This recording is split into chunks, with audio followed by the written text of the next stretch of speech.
PCE atau Personal Consumption Expenditures malam ini bisa mengguncang harga emas. Apakah emas akan berlanjut terbang lebih tinggi lagi atau justru akan terkoreksi? Emas saat ini sedang berada di fase yang sangat menarik. Di satu sisi, emas mendapatkan dukungan yang sangat kuat dari ekspektasi penurunan suku bunga oleh The Fed. Tapi di sisi lain, malam hari ini kita akan dihadapkan pada satu data yang bisa mengubah semuanya. Bukan berita perang, bukan berita pergerakan dolar, tapi data inflasi favorit The Fed, yaitu Core PCE. Tanya sekarang, apakah data ini akan menjadi bahan bakar untuk emas untuk bisa melanjutkan kenaikannya atau justru menjadi dasar untuk ambil untung?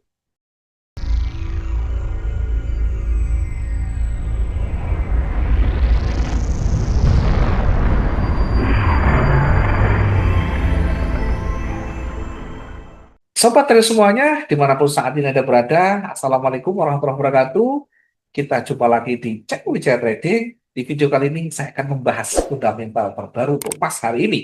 Kita akan lihat faktor utama yang sedang menggerakkan harga emas. Mulai dari kebijakan The Fed, kemudian arah suku bunga, pergerakan dolar, hingga data inflasi PCE yang akan dirilis pada malam hari ini. Karena untuk memahami arah emas, tidak cukup hanya kita melihat dari sisi chart.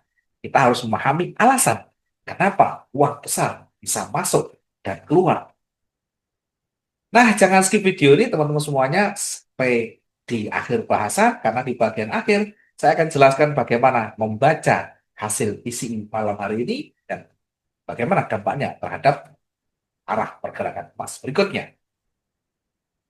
Sebelum lanjut, jangan lupa dukung channel ini dengan subscribe, like, dan share videonya. Jangan lupa aktifkan pula lonceng notifikasinya. Nah, sekarang kita bahas ke fundamental emas.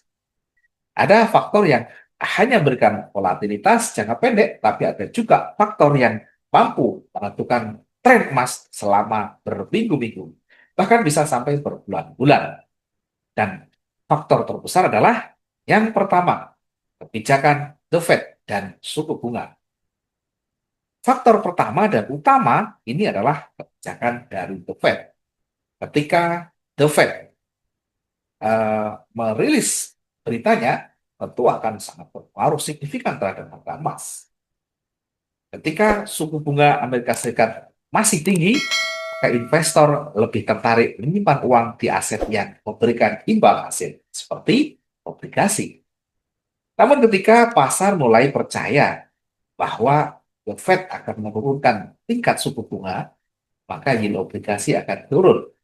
Efeknya dolar melemah dan emas akan menjadi lebih menarik. Jadi selama ekspektasi pemangkasan suku bunga masih kuat, maka emas masih mendapatkan dukungan yang cukup kuat. Yang kedua adalah inflasi Amerika Serikat. Data yang bisa menentukan langkah The Fed berikutnya. Dan disinilah kita masuk ke faktor yang paling ditunggu pada malam hari ini, yaitu data inflasi Amerika Serikat. Ada dua data inflasi utama yang akan dirilis, yaitu PI dan PCE. CPI lebih menggambarkan pada apa yang dirasakan konsumen. PCE khususnya core PCE merupakan indikator yang lebih diperhatikan oleh The Fed dalam menentukan kebijakan suku bunga. Nah, apa itu PCE dan bagaimana penjelasannya? Kita akan coba ulas berikut ini. Nah, sederhananya, PCE turun itu artinya akan mendapat tekanan inflasi atau inflasi akan mulai mereda. Ketika inflasi turun, The Fed memiliki ruang untuk memangkas suku bunga. Kemudian, suku bunga akan menjadi turun dan yield treasury juga ikut turun. Dolar melemah, maka emas akan berpotensi naik. Dan sebaliknya, ketika PCE masih tinggi atau kembali bergerak naik, pasar akan berpikir bahwa The Fed masih belum terburu-buru untuk menurunkan tingkat suku bunganya. Maka akibatnya dolar bisa kembali menguat, yield naik, dan emas mendapat tekanan untuk bergerak naik. Nah, bagaimana cara membaca PCI malam hari? Yang perlu diperhatikan bukan hanya angka aktualnya, tetapi kita bisa membandingkan dengan ekspektasi pasar.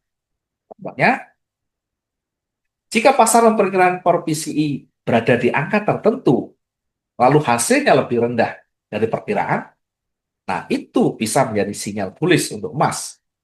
Karena pasar akan semakin yakin bahwa The Fed akan menjadi dovish. Namun jika hasilnya lebih tinggi dari perkiraan, maka kemungkinan muncul tekanan terhadap emas karena ekspektasi pemangkasan bunga bisa berkurang. Nah, apa saja faktor pendukung yang lain? Selain The Fed dan inflasi, ada dua faktor lain yang tetap harus diperhatikan dan harus berhati-hati, yaitu indeks dolar yang biasanya bergerak berlawanan dengan arah pergerakan emas. Jika dolar melemah, maka emas cenderung mendapat dorongan untuk bergerak naik. Dan sebaliknya. Kemudian yang kedua adalah treasury yield. Penurunan yield obligasi Amerika Serikat biasanya jadi angin positif bagi emas karena opportunity cost memegang emas menjadi rendah. Nah, bagaimana kesimpulan fundamental dan hari ini? Saat ini arah emas masih sangat bergantung pada satu rantai besar. Inflasi Amerika Serikat, kebijakan The Fed, suku bunga, dolar, yield treasury. Dan selama pasar masih melihat peluang penurunan suku bunga oleh The Fed, maka emas masih memiliki potensi fondasi yang sangat kuat untuk bullish. Tetapi PCI malam ini bisa menjadi katalis penting, bisa menentukan apakah emas nanti akan lanjut rally atau bahkan akan koreksi sebentar. Nah, marilah kita lihat secara teknikal setelah paham fundamental di atas. Sekarang pertanyaannya, apakah secara teknikal chart XAUUSD masih memiliki ruang untuk naik? Apakah buyer masih menguasai market dan level harga yang mana yang menjadi area penting untuk kita perhatikan? Mari kita lanjut di analisis teknikal. Pertama kita lihat dari sisi indeks dolar. Nah, teman-teman semuanya, kalau kita lihat indeks dolar juga masih berada di bawah angka 100, bahkan berada di 98,930. Nah, tentu ini adalah harga yang lebih rendah dibanding di hari-hari sebelumnya yang berada di atas angka 100. Ini adalah penurunan dari indeks dolar. Kenapa emas di beberapa waktu yang lalu mengalami lonjakan yang signifikan karena indeks dolarnya mengalami pelemahan.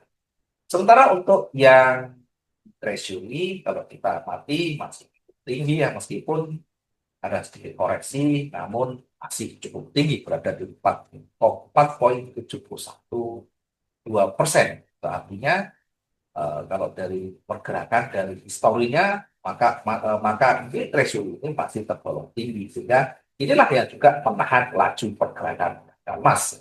Baik, kita lihat dari sisi teknikal di XAUUSD, kita amati dengan menggunakan time frame yang lebih tinggi. Nah, yang kemarin sudah kita analisis bahwa emas masih berpeluang bergerak. Namun perlu diwaspadai bahwa posisi sekarang sudah sangat tinggi, sehingga tentu juga nanti bisa dimanfaatkan oleh pelaku pasar untuk taking profit atau memanfaatkan profit sementara untuk diamankan.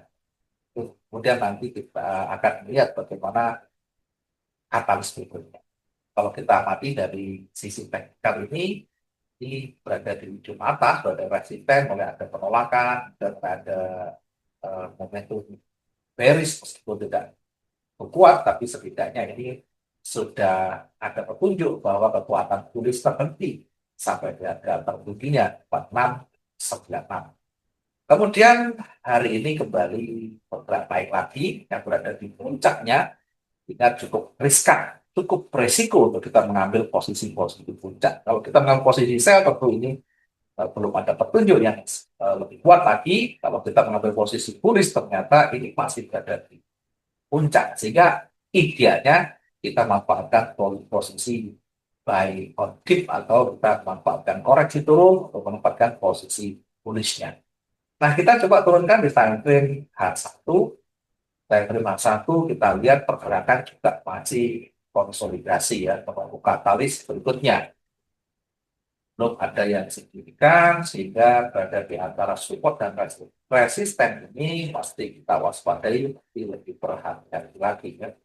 Jadi nanti akan kembali melesat lebih kuat lagi ketika dipicu oleh katalis dari PCI malam hari ini.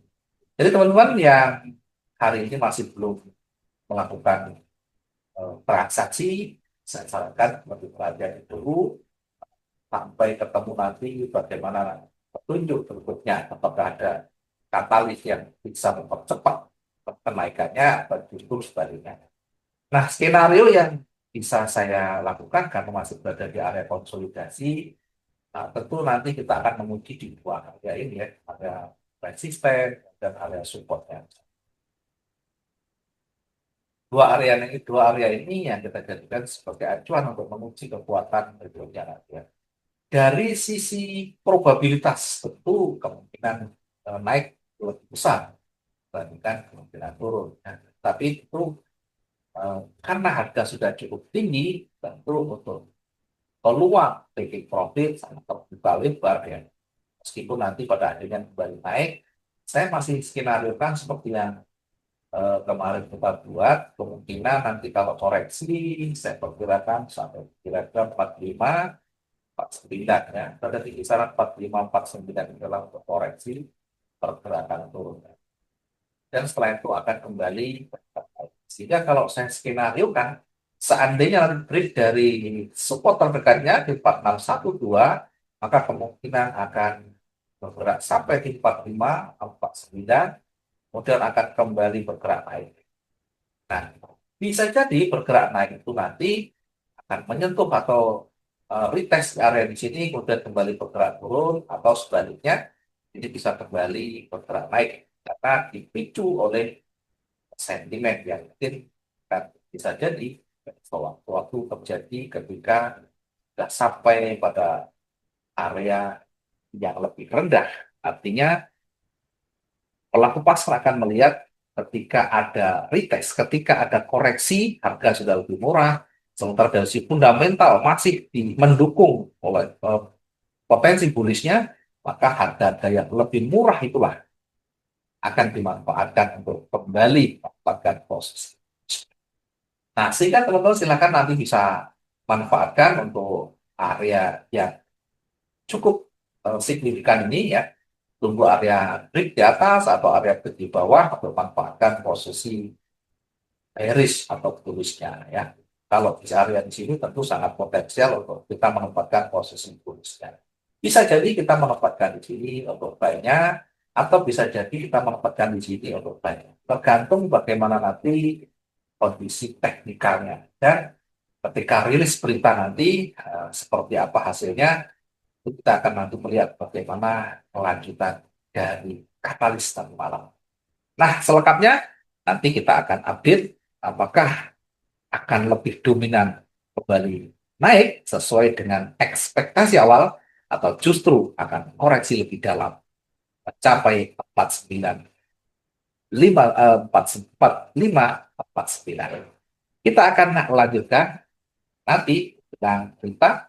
Kita akan lihat bagaimana nanti rilis berita atau jelang berita, kemudian kita nanti akan sama-sama lihat apakah ada petunjuk secara teknikal, apakah ada gejala awal, apakah ada jejak yang ditinggalkan yang nanti bisa berpengaruh terhadap pergerakan berikutnya. Kita ketemu nanti malam. Jangan lupa teman-teman yang mungkin ada waktu longgar, kita akan share bareng-bareng, kita akan live bareng-bareng bagaimana cara kita membaca berita dengan gejala yang ada, dengan jejak yang ada pada teknikal. Kita ketemu di lain waktu. Terima kasih semuanya. Mudah-mudahan hari ini bisa maksimum profit kita. Selamat pagi. Assalamualaikum warahmatullahi wabarakatuh. Salam profit dua arah.